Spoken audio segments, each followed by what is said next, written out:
I feel like a broken record. Part of me wants to spend the entire review gushing about how good Rayman 3's pacing is, just like I did for Rayman 2.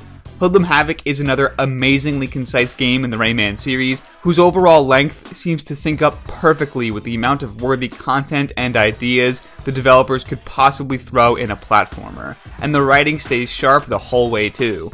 Once again, you play as Rayman, the hero lacking both arms and legs, but thankfully still retaining his hands and feet. This time around, Rayman spends most of his adventure with his best friend Glowbox. One fateful night, their sleep is disturbed by a horde of rampaging black lums, which are an evil version of the lums that you collected in games past.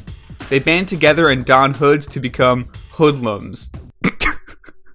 You set out to stop these hoodlums from their world conquest, but the main conflict very quickly shifts once the leader of the Black Lums, Andre, gets swallowed by Glowbox.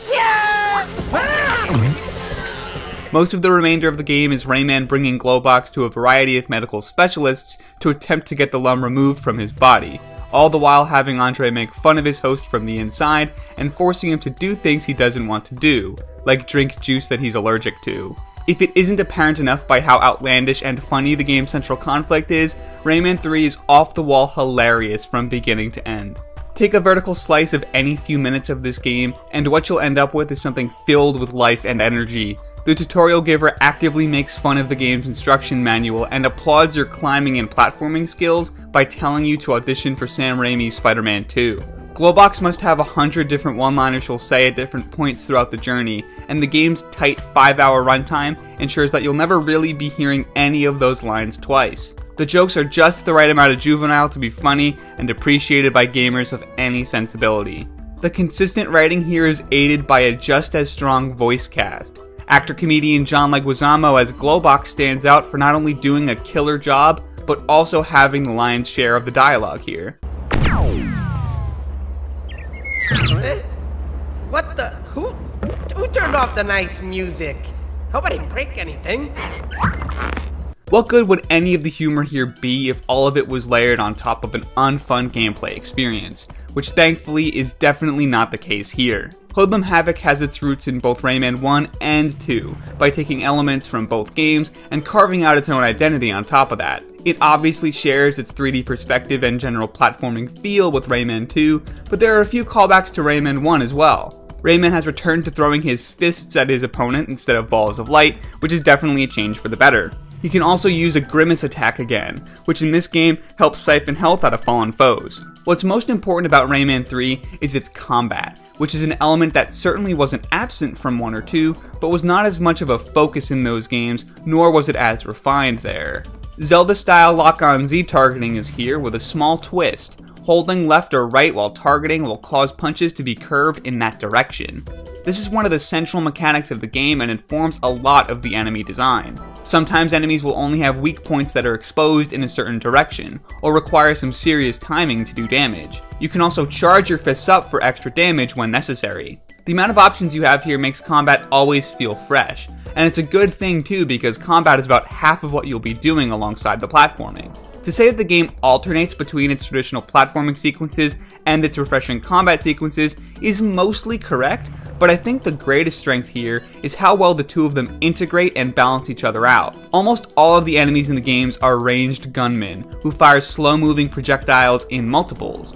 The fact that your charged fists don't get interrupted by running and jumping, but do get interrupted by getting struck, means that combat itself is a platforming challenge where you're dancing around trying to evade the bullets. That's on top of the fact that you may even be forced to fight foes while you're doing more straightforward platforming at the same time.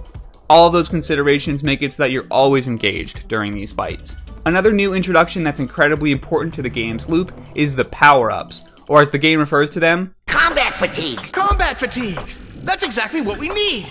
Walking into one of these floating cans will temporarily change the color of Rayman's clothing and imbue him with a special power. These powers straddle the line between combat-focused enhancements and platforming ones, usually having a dual purpose.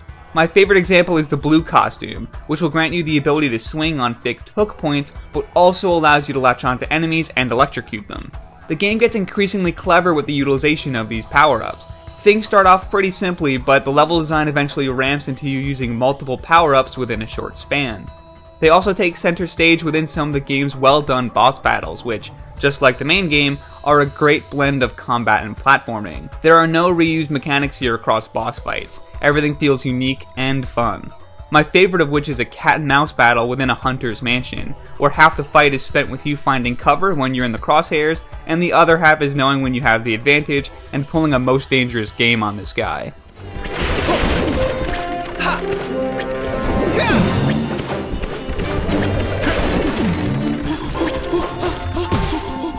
Hoodlum Havoc doesn't have quite as many minigame style change-ups to its gameplay as Rayman 2 did. Rayman 2 is constantly throwing brand new mechanics and vehicle-based sequences at you, but that's mainly because it didn't have a strong combat system to back up its platforming.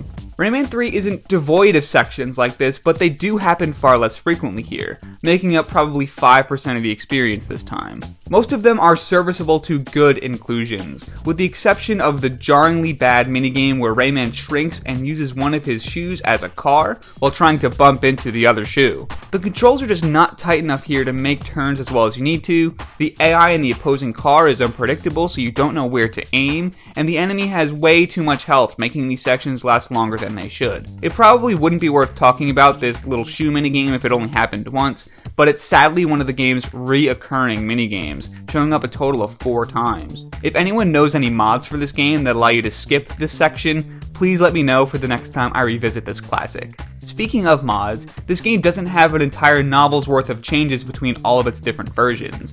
It came out on all 3 of the 6th generation consoles, with all versions being nearly identical except for graphics and performance. The version featured in this video is the PC version available via GOG.com.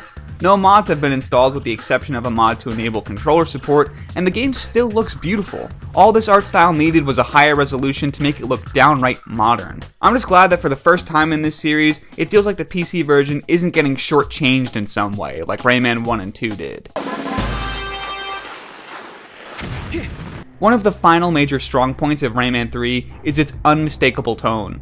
The game and its world feel so weird. There are areas in this game that are genuinely horrifying, and it's not because of jump scares, but because of how everything just feels a little off. The aesthetic of the swamp world and its weird inhabitants are standout levels from my childhood that I am glad to see are just as bizarre as my imagination pinned them. Even the generic hoodlum antagonists that you see throughout the entirety of the game have creepy stitched together mouths and uncomfortable eyes. The odd enemy designs and weird, creepy atmosphere are definitive strength. They give the world a style that is something that will stick with you long after you put the game down.